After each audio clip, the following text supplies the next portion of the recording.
Look at this trailer. Really look at it.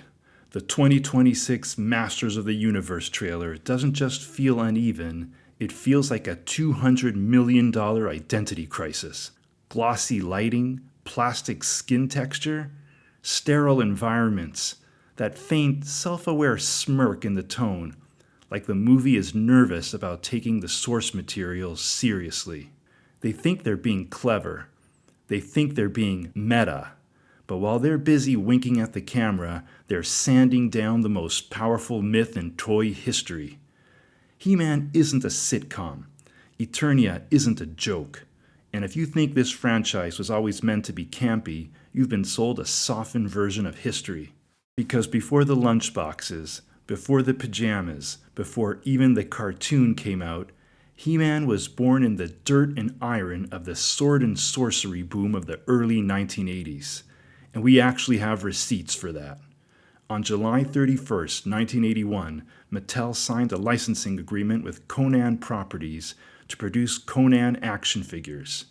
That's not rumor. That's documented corporate history. The agreement eventually led to a federal lawsuit, Conan Properties Incorporated versus Mattel Incorporated. That case exists because the visual DNA between early He-Man and Conan was so close it triggered legal action. You don't sign a Conan toy deal in 1981 and then magically invent a barbarian powerhouse in 1982 by coincidence. Now, I'm not saying He-Man was copied from Conan, but he absolutely came out of the same sword and sorcery explosion that Conan helped ignite in the early 1980s. And you can see that barbarian DNA all over the early artwork and mythology. And when I see a He-Man trailer portraying a world that looks polished, bright, and a little embarrassed by its own mythology, I don't see evolution, I see retreat. Take a look at the visual world of the original He-Man, Masters of the Universe. For example, the original Castle Grayskull box art. Storm-dark skies, gothic stone. Look at the 1982 mini-comics by Alfredo Alcala. Heavy shadows, savage line work. Now look at Heavy Metal magazine from the same era. Firelight, chrome, alien ruins, barbarian heroes standing in landscapes that feel ancient and dangerous. That was the cultural atmosphere He-Man came from. Sword and sorcery was not pastel. It was iron and shadow. And here's something Hollywood keeps forgetting. When the original audience of kids watched He-Man, they didn't experience it as a kid's show. I know I didn't. Listen to the opening narration of the cartoon. Listen to the music. Listen to that voice telling you about the secrets of Castle Grayskull. He-Man and the Masters of the Universe. I am Adam, Prince of Eternia and defender of the secrets of Castle Grayskull. The cartoon may have been colorful and simple, but the narration, the music, the stakes, it all treated the story like something real. When we were kids, our imaginations filled in the gaps. The cartoon itself might have been simple, but in our minds the world felt massive, dangerous, mythic. Those box illustrations, those mini-comics, the fantasy artwork of that era, that's what Eternia felt like in our heads. So when you bring He-Man into live action for the adults who grew up with it, you shouldn't make it feel more childish. You should translate the feeling we had back then. Make it bigger, darker, more mythic. That's exactly what the original Transformers did.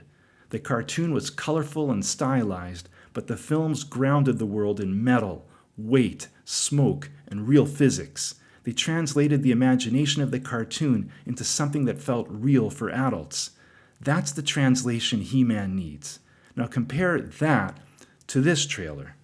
Why does so much of Eternia look like it's happening at noon? Bright daylight, flat lighting, clean interiors. It's Eternia by way of IKEA. Now let's talk about the CGI, because this is where the illusion really starts to collapse. Look at Cringer's fur. Does it feel like a real flesh and blood creature? Does that feel like a tiger? Or does it look like an animated cartoon layered into the shot? And look at the vehicles. Do they feel like heavy machines that have fought wars? Or do they look like digital models exported from a rendering engine? Look at those environments. Where's the dust? Where's the smoke? Where are the scratches and scars that tell you this world has history?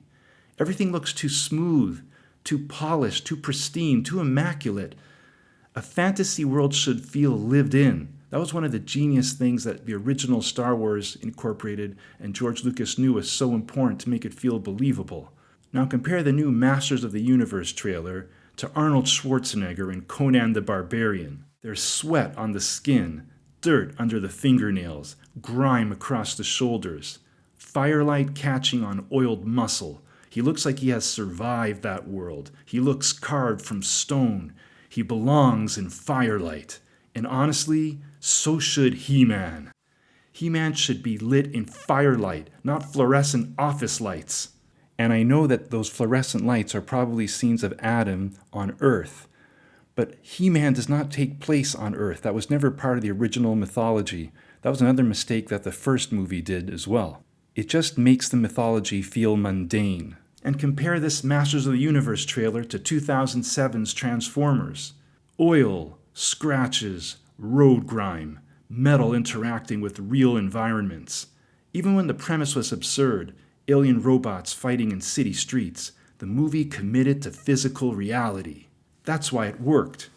Nobody empathizes with or mourns what looks like an obvious CGI render, a poor render. Now, to be fair, this trailer isn't the absolute worst thing ever. It could have been worse. This trailer doesn't destroy the archetype. He-Man is still a man. The myth itself hasn't been inverted.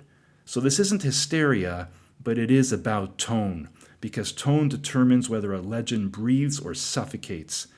He-Man is the most powerful man in the universe. There should be a gravitas to the world of He-Man. Even the 1987 film understood that. For all its flaws, Dolph Lundgren brought physical presence to the role, and Frank Langella brought Skeletor with Shakespearean seriousness. The lighting was darker, the atmosphere had weight. It didn't wink, it committed. And that commitment matters because He-Man isn't just barbarian fantasy. It's science fantasy. Spaceships embedded in ancient ruins, laser cannons beside broadswords, Snake Mountain, gothic horror fused with advanced technology. It's Mad Max meets Excalibur, swords and sorcery colliding with high technology. If you shoot that world with shadows and atmosphere, it's unlike anything else in fantasy cinema. If you polish it, brighten it, and smooth every edge, you shrink it. The original line wasn't, "Let's have a laugh." It was, that line only works if the story believes it. Not with a wink, not with irony, not like the movie is embarrassed by its own mythology. When we were kids, we didn't treat it as a joke. We believed in it. Good versus evil, light against darkness, a warrior standing between the innocent and the abyss. That myth meant something. Eternia doesn't belong under showroom lighting. It belongs in shadow, in firelight, in legend, because at its heart, He-Man was never just another cartoon. It was mythology.